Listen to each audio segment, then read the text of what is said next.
꿀장사로 막 백만장자가 되려는 순간 느닷없이 하나님의 초대를 받고 일본 선교사가 되신 김숙모 목사님의 행복한 인생 이야기 왕의 초대 들려드립니다. 일본에서 교회를 여러 개 세우며 오랜 세월 사역하는 동안 남편은 차츰 피곤하고 지쳐갔다. 결국 휴가를 얻어 한국으로 향했다. 비행장에서 내려 곧장 한달음에 달려간 곳은 한월산 기도원이었다. 밤이 되자 곧게 뻗은 밤나무숲 골짜기에는 각지에서 모여든 수천 명의 성도들이 드리는 뜨거운 기도로 도가니처럼 이글거렸다. 남편도 끼어앉아 자신의 메마른 영혼을 위해 성령이 임하기를 기도하고 또 기도했다. 두어 시간쯤 흘렀을까 하나님의 음성이 들려왔다. 네가 지금 가진 돈 모두를 바로 네 앞에 앉은 청년에게 주어라.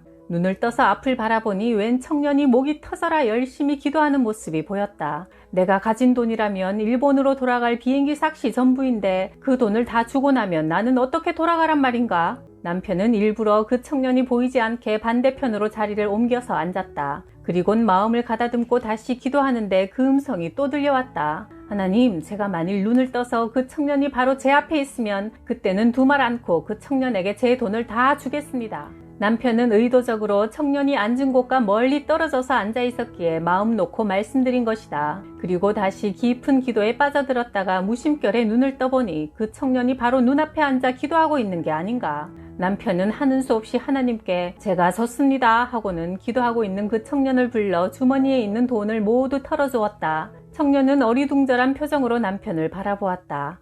놀랄 것 없네. 하나님이 자네에게 주라 하셨으니 우선 받아두게. 남편은 이 말만 툭 뱉고는 돌아가야 할 비행기 삭시 걱정되어 더 이상 기도할 마음도 나질 않아 그냥 방으로 돌아와서 벌렁 드러누워 심란한 얼굴로 시간을 보냈다. 저녁 예배 시간 이천석 목사님이 예정에 없이 이렇게 말했다. 오늘은 제 설교보다 여러분들이 기도 중에 받은 은혜를 간증했으면 좋겠습니다. 그러자 바로 낮에 돈을 몽땅 털어주었던 그 청년이 나왔다. 저는 대전 침례신학교 졸업반 학생입니다. 이번 학기가 마지막 학기인데 가정 형편이 어려워 그동안 등록금을 내지 못했습니다. 결국 학교에서 독촉장이 날아왔는데 학교를 그만두든지 아니면 여태까지 밀린 등록금을 다 내든지 하라고 했습니다. 그래서 무작정 기도원에 올라와 하나님께 기도를 드리고 있었습니다. 그런데 아까 생면부지 어떤 분이 다짜고짜 저를 부르시더니 제게 이렇게 돈을 주셨습니다. 이 돈은 저의 밀린 등록금보다 더 많은 돈입니다. 청년은 말을 마치고 자기가 받은 일본 돈을 높이 들어 보였다. 그 간증을 들은 남편은 저 청년의 등록금을 채워주신 하나님이 설마 내 돌아갈 차비를 안 주시겠는가 하는 안도감이 들어 입에서 찬양이 절로 나왔다. 그는 다시 마음을 새롭게 하고 두어 시간 열심히 기도하는데 누군가 어깨를 툭툭 쳤다. 저는 서울 왕십리에 있는 D교회 목사입니다. 너무 열정적으로 기도하셔서 본의 아니게 제가 옆에서 기도를 듣게 되었습니다. 일본 선교사이신가요? 마침 저희 교회에서 선교를 위한 철야 기도회를 가지려 하는데 오늘 밤 저희 교회 기도회를 인도해 주시겠습니까? 남편은 흔쾌히 목사님의 초청을 받아들였다. 빈털터리가 되어 그 산꼭대기 기도원에서 내려갈 방법도 없었던 남편은 그 교회에서 다음 날 새벽 기도회까지 마친 뒤 떠나려는데 목사님이 따라 나오며 봉투를 하나 건네주셨다. 선교비에 보태 쓰십시오. 그 봉투에는 일본행 비행기표를 사고도 남을 넉넉한 돈이 들어있었다. 1972년 미국으로 온 우리 부부는 LA 남쪽에 위치한 롱비치라는 도시 해변에서 술을 파는 리커 스토어를 시작하게 되었다. 다행히도 장사는 번창해서 가게는 여름 내내 손님들로 북적였고 백만장자가 꾸민 남편은 소원대로 돈 버는 재미에 푹 빠져 살았다. 우리 부부는 이민 초기부터 교회를 다녔지만 하나님을 찾는 참된 믿음 때문이라기보다 이민자로서 교제의 폭을 넓히기 위해 다녔다. 교회의 머리 대신 예수란 분에게는 조금도 관심이 없었다. 토요일이면 같은 교회를 다니는 또래 친구들이 우리 집에 모여 밤새워 술 마시고 담배를 피워가며 포커도 쳤다. 사업이 잘 되었지만 남편은 그만한 성공으로는 성이 차지 않았는지 부동산 중개인 자격증을 땄고 주일이면 예배는 뒷전으로 미루고 일로 더욱 바쁜 나날을 보내게 되었다. 백만장자의 꿈이 실현되기 직전인 1977년 8월 서울대 음대 교수인 친구가 찾아왔다. 그는 얼마 전 후두암 진단을 받고 기도하는 가운데 하나님께서 기적적으로 치유해 주시는 은혜를 입었다는 체험을 증거했다. 그의 확신에 찬 음성과 기쁨이 깃든 표정이 예사롭지 않았다. 남편은 가게에서 가장 품질 좋은 고급 포도주 한 병을 가지고 와서 홀짝홀짝 다 비우며 말했다. 장사도 잘 돼서 돈은 벌리는데 내 마음이 왜 이렇게 허전하기만 할까? 그건 네가 하나님의 사랑을 모르고 살기 때문이야. 이렇게 열심히 하루하루를 살아도 가슴 한구석이 텅하니 빈 느낌이 드는 게 단지 하나님의 사랑을 모르기 때문이란 말인가?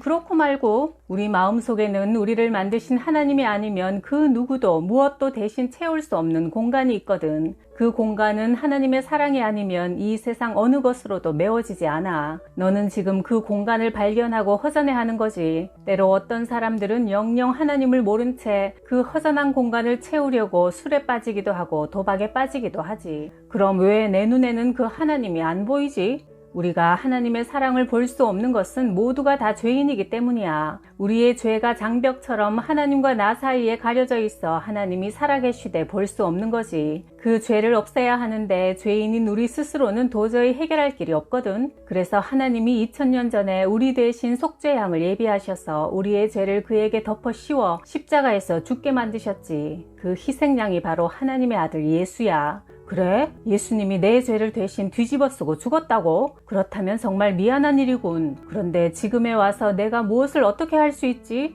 이제 자네가 그 사실을 인정하고 예수님을 인생의 주인으로 모시면 예수님이 십자가에서 흘린 피로 자네의 죄는 깨끗이 씻어지고 하나님의 사랑을 볼 수 있게 될 거야. 그렇다면 받아들여야지. 그런데 그 사실을 받아들이는데 얼마면 되지? 사업을 시작하면서 남편은 무엇이든 계산하는 버릇이 생겼다. 얼마면 되냐고? 이 사람아, 공짜야. 뭐? 공짜라고? 그래, 공짜야. 다만 당신이 하나님 앞에서 스스로 죄인임을 고백하기만 하면 돼. 어때? 간단하지? 그러면 좋아. 어려울 것도 없지. 내 죄를 위해 십자가에서 돌아가셨다는데 그 죄사함을 미안하게도 죄인이라는 고백 하나로 얻을 수 있다면 얼마든지 할 수 있지. 아마 남편은 이것이야말로 세상에서 가장 수지 맞는 일이라고 생각했을 것이다. 그렇게 오랫동안 교회를 다녔건만 왜 아무도 이 사실을 말해주지 않았을까? 남편은 의아하게 생각하면서 친구가 일러주는 대로 따라하기로 했다. 하나님, 저는 죄인입니다. 이제 저 대신 십자가에서 돌아가신 예수를 나의 구주로 믿고 받아들입니다. 바로 그때였다. 남편이 앉아있던 자리에서 갑자기 으악! 비명을 지르며 의자가 뒤로 나자빠지는 소리가 쾅! 하며 내 귓전을 때렸다. 그때 교수님이 내 머리에 손을 얹고 우리의 모임을 마무리하는 기도를 드리고 있는 중이었다. 남편은 마치 어린아이처럼 땅바닥에 주저앉아 계속 잘못했습니다를 외치며 엉엉 울고 있었다. 남편은 전형적인 한국 남자라 나나 아이들에게 무척 근엄하고 권위적인 모습을 늘 보여주던 사람이었다. 그런데 지금 어린애처럼 큰 소리로 펑펑 울고 있으니 나로서는 그저 입이 딱 벌어지고 어안이 벙벙할 따름이었다. 그가 입술로 믿음을 고백하는 그 순간 그의 가슴 깊은 곳에서 뜨거운 것이 울컥 솟구쳐 올랐고 그 기운을 감당하지 못해 의자에 앉은 채로 뒤로 나자빠진 것이다. 하나님께서 만세 전에 이미 택하셨고 사랑하셨던 남편의 영혼이 새롭게 번쩍 깨어나서 하나님과 만나는 황홀한 순간이었다. 남편은 그렇게 한참을 울었다. 그리고는 이내 피곤하다며 서둘러 손님을 돌려보내고 잠자리에 들었다. 다음날 아침 고운한 잠에서 깨어난 남편은 지난밤 내가 고작 포도주 한 병에 취했나? 고개를 갸웃거렸다. 하지만 이상하게도 그날 아침부터 남편은 담배에 손을 대지 않았다. 아침에 일어나면 담배부터 한 대 피워 물어야 하루 일과를 시작할 수 있었는데 그는 대뜸 오늘부터 담배 끝! 선언했다. 또 남편은 그들이 성경을 가지고 이야기했으니 내가 직접 성경을 읽어보고 확인해 봐야겠다 하고는 오랜 세월 먼지만 잔뜩 뒤집어 쓰고 있던 성경책을 챙겨 들고 출근했다. 게다가 평소 맥주와 위스키를 매일 두세 잔씩 즐겨 마시던 그가 그날로 술도 끊었다. 술을 마시면 취하고 나태해져 성경을 읽을 수 없다는 이유에서였다. 장사를 하는 틈틈이 마태복음부터 읽기 시작하면서 마태복음 27장에 이르렀을 때 예수의 십자가 처형 장면이 펼쳐졌다. 예수님이 십자가 위에 매달려 나의 하나님 어찌하여 나를 버리십니까? 하고 부르짖으며 괴로워하고 있는데 이는 내가 너를 사랑하기 때문이다 하는 음성이 들리면서 어디선가 손가락이 나타나 그가 다녔던 초등학교 복도 한 구석에 처박혀 있던 시커먼 걸레를 가리켰다. 그 더러운 누더기 걸레는 바로 35년간 세상과 적당히 타협하고 어울리며 살아온 자신의 모습임을 깨닫게 되었다. 예수님, 어떻게 걸레 같은 나를 위해 대신 죽어주셨나요? 당신을 죽인 것은 로마 병정들이 아니라 바로 나의 더러운 죄였군요. 오 주님, 정말 감사합니다. 어려운 이민 생활을 이겨낼 수 있었던 힘은 오로지 백만장자가 되겠다는 목표 하나였다. 그가 마침내 원하는 것을 얻게 되려는 문턱에서 전혀 뜻하지 않았던 하나님의 초대를 받게 된 것이다. 하나님께서 우리를 목사와 선교사로 부르셔서 영혼의 백만장자로 탈바꿈시켜 주시기 시작한 것이다. 그해 11월 어느 날 남편은 부동산 일로 차를 몰고 LA를 다녀오는 길에 하나님, 어쩌면 이렇게 부족한 저를 사랑하십니까? 감사합니다. 되뇌이는데 하늘에서 한 줄기 햇살이 무대 위의 조명처럼 그에게 내리꽂히더니 하나님의 음성이 들려왔다. 네가 정말 그렇게 나에게 감사하느냐? 네, 가슴이 너무 벅차올라 말로 형용할 수가 없습니다.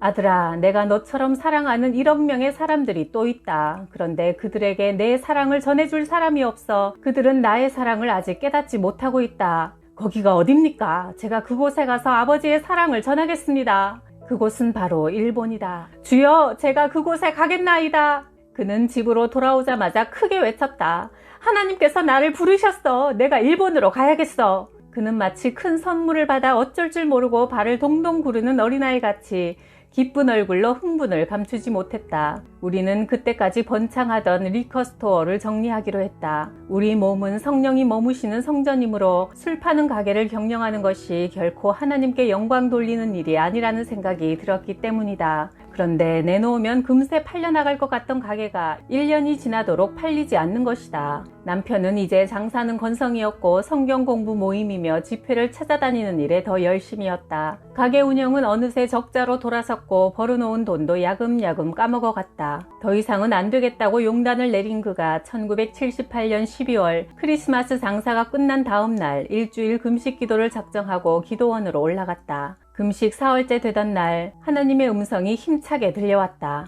리커스토어는 팔렸으니 걱정하지 말고 내려가라. 앞으로 내가 너를 쓸 터이니 너는 신학을 공부해라. 일주일 뒤 남편은 금식한 사람답지 않게 얼굴이 달덩이처럼 환하고 활기가 넘쳐 돌아왔다. 다음 날 신기하게도 한 중국인이 가게를 보러 왔다. 이후로 하나님의 말씀대로 가게의 인수인계가 착착 진행되어 완전히 정리할 수 있게 되었다.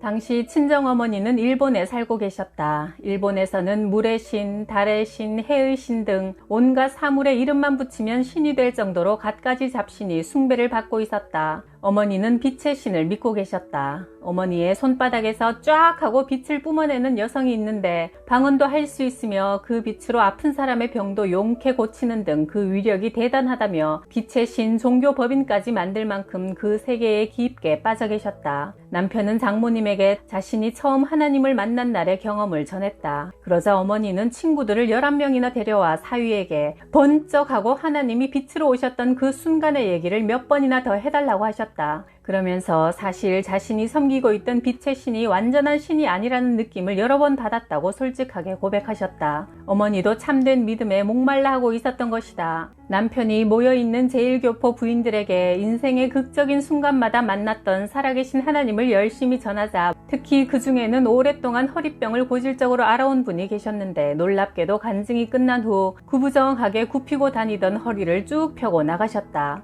그 일로 인해 그 자리에 참석한 모든 분들이 매주 모임을 갖게 되었고 우리는 도쿄의 번화한 거리 시부야에 1983년 시부야 복음교회를 개척하게 되었다. 16명의 일꾼들이 신학교에 들어가 5명의 전도사를 배출했다. 1988년 우리 부부의 그간의 수고를 인정해준 선교본부에서는 하와이에서 하루를 보낼 수 있도록 특전을 주었다. 오래전 하와이에서 관광사업을 했던 우리는 모처럼 아름다운 와이키키 해변에서 하와이의 정취를 다시 느낄 수 있다는 기대감에 설레어 그날만 손꼽아 기다리고 있었다. 그러던 어느 날 하나님이 남편의 새벽기도 중에 찾아오셨다. 가방, 네 가방!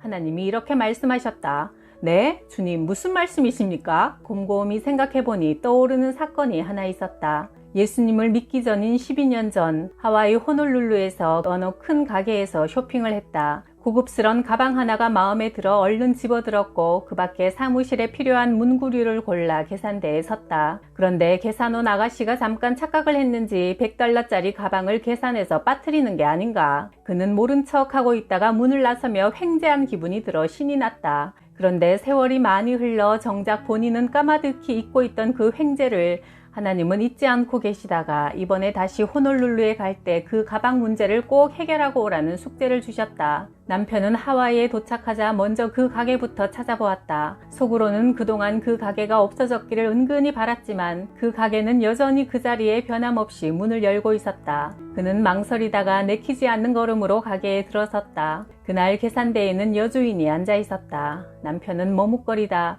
10수년 전 자신의 잘못을 더듬더듬 고백했다. 그리고 그 후 자신은 하나님을 만나 선교사가 되었고 이번 기회에 그때 값을 치르지 않았던 돈을 갚고 용서를 빈다고 말했다. 그러자 여주인은 이렇게 와준 것만으로도 고맙습니다. 그동안 물건들을 많이 잃어버렸지만 당신 같은 사람은 처음입니다 하며 돈 받기를 극구 사양했다. 그러나 남편은 지금이라도 반드시 갚아야 마음이 편하다며 기어코 돈을 내고 나왔다. 그때 그는 마음속에서 내가 너를 기뻐하노라, 내가 너를 사랑하노라 하시는 하나님의 음성을 똑똑히 들었다.